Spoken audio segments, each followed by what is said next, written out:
अस्सलाम वालेकुम, मेरा नाम अब्दुल मोमिन है और मैं एक रजिस्टर्ड डाइटिशियन, न्यूट्रिशनिस्ट और पब्लिक हेल्थ प्रोफेशनल हूँ। सो जनाब, आप लोगों को जैसे पता है कि आजकल हमारे चैनल पे जो गुफ्तगू का मौजू चल रहा है वो है जिस्मानी सरगर्मियाँ, और इस सिलसिले में काफ़ी सारे वीडियोस हम ऑलरेडी बना चुके हैं और काफ़ी सारी पहलुओं के ऊपर हम बात भी कर चुके हैं। आज जिस पहलू के ऊपर हम बात करने जा रहे हैं वो है जिस्मानी सरगर्मियाँ और ख़वातीन। होता बेसिकली ये है कि अगर हम अपनी सोसाइटी की ख़ास तौर से बात करें तो ख़वातीन को बहुत सारे मसाइल या बहुत सारे चैलेंजेस दरपेश होते हैं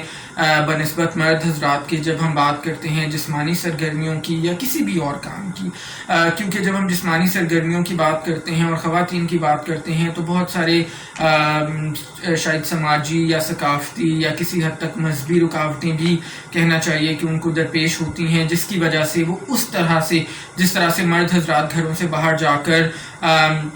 जिस्मानी सरगर्मियाँ सर अंजाम दे सकते हैं, उस तरह से ख़वातीन सर अंजाम नहीं दे सकती। आज की वीडियो में हम बेसिकली उसी से मुतल्लिक कुछ बड़ी इंपॉर्टेंट चीज़ें डिस्कस करने वाले हैं। सबसे पहले तो ये है कि अगर ख़वातीन किसी भी वजह से घरों से बाहर जाकर जिस्मानी सरगर्मियाँ नहीं कर सकती, चाहे वो कोई समाजी पहलू है या कोई सकाफती पहलू है या और शायद वक्त की कमी है या इसके अलावा कोई और भी पहलू है, तो इसका ये हरगिज़ मतलब नहीं है कि ख़वातीन घर के अंदर जिस्मानी सरगर्मियाँ नहीं कर सकती। बल्कि अगर आप मेरी वीडियोस को मुसलसल फॉलो कर रहे हैं तो यकीनन मैं अपनी वीडियोस में बहुत सारी ऐसी जिस्मानी सरगर्मियों के मुतालिक बात कर चुका हूं जो बहुत आसानी के साथ ख़वातीन हों या मर्द हजरात हों, अगर वो किसी वजह से घरों से बाहर नहीं जा सकते या जैसे आजकल कोरोना की वजह से हम उस तरह से घरों से बाहर नहीं निकल सकते, तो बहुत सारी जिस्मानी सरगर्मियाँ ऐसी हैं जिनको हम घरों के अंदर सर अंजाम दे सकते हैं और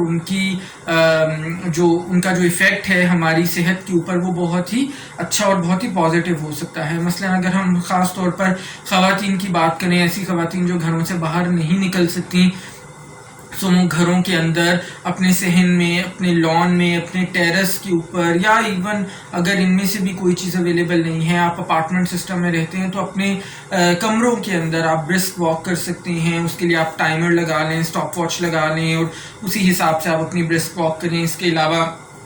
आप लोग रस्सी कूद सकते हैं, फिर इसी तरह से सीढ़ियाँ चढ़ और उतर सकते हैं। इसके अलावा अगर आप अफोर्ड कर सकते हैं, या अगर हम शहरों की बात करें तो आजकल काफ़ी कॉमन हो गया है ट्रेडमिल का घरों में होना। अगर आप अफोर्ड कर सकते हैं, एक ट्रेडमिल जो है वो सेकेंड हैंड अगर आप लेते हैं तो वो तकरीबन उसकी कीमत 15,000 से शुरू होके तो फिर 30-35 हज़ार तक चली जाती है, और अगर आप न्यू परचेज़ करना चाहते हैं तो वो तकरीबन 30-35 हज़ार से शुरू होके बहुत अच्छे वाला जो है वो 1 लाख तक भी आता है। डिपेंडिंग ऑन कि आपका कितना बजट है और क्या आपका ऑब्जेक्टिव है ट्रेडमिल करने का, आप उससे भी फ़ायदा डेफिनेटली उठा सकते हैं। इसी तरह मैंने अपने पहले भी किसी वीडियो में कहा था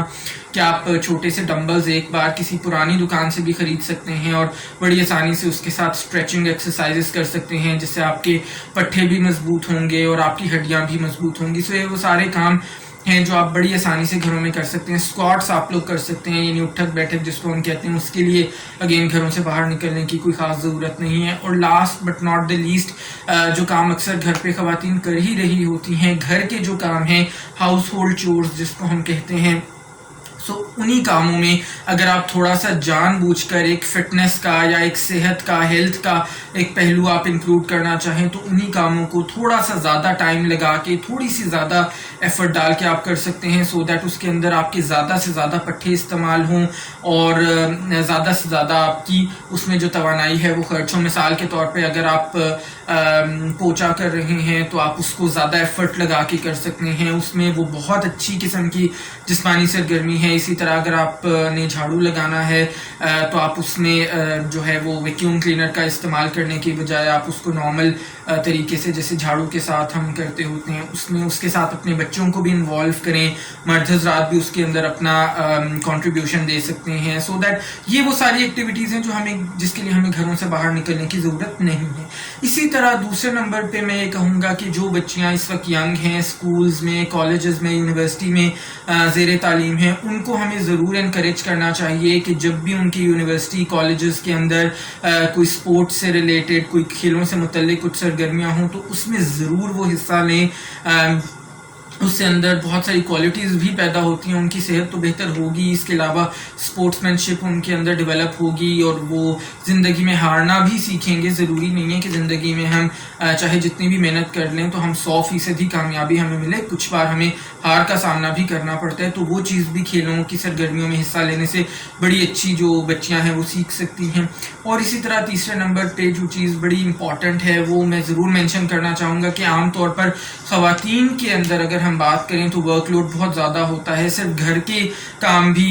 بے انتہا ہوتے ہیں، اور شہروں کی اگر ہم بات کریں تو بہت ساری خواتین گھروں سے باہر نکل کر جابز بھی کر رہی ہیں. سو وہ ایڈڈ ظاہر ہے ان کے اوپر ڈبل برڈن آ جاتا ہے، ایڈڈ پریشر آ جاتا ہے. تو اس صورت میں اگر ہم چاہتے ہیں کہ اگر ہمارے گھر کی خواتین بھی جسمانی سرگرمیوں میں حصہ لیں تو پھر ہمارا یہ فرض ہے کہ ہم ان کا ساتھ دیں. سوشل سپورٹ کا جو سسٹم ہے وہ کوئی بھی کام کرنے کے لیے بے انتہا ضروری ہے. سو جب تک ان خواتین کی فیملیز ان کا ساتھ نہیں دیں گی تو تب تک وہ جسمانی سرگرمیاں نہیں کر سکتی، چاہے وہ گھر سے باہر نکل کے ہو چاہے وہ گھر کے اندر ہو.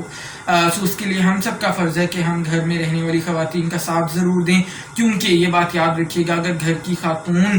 صحت مند ہوگی تو ہی باقی گھر کے افراد بھی صحت مند رہ سکتے ہیں. سو جناب میری ویڈیو کو لائک، کامنٹ اور شیئر ضرور کیجیے گا. اگر چینل پر پہلی بار ہیں تو چینل کو سبسکرائب کر کے بیل آئیکن کو ہٹ کر دیں سو دیٹ آپ کو میری ساری ویڈیوز بر وقت ملتی رہیں. اپنا بہت سارا خیال رکھیے گا. انشاءاللہ اگلی ویڈیو میں ملاقات ہوگی. اللہ حافظ.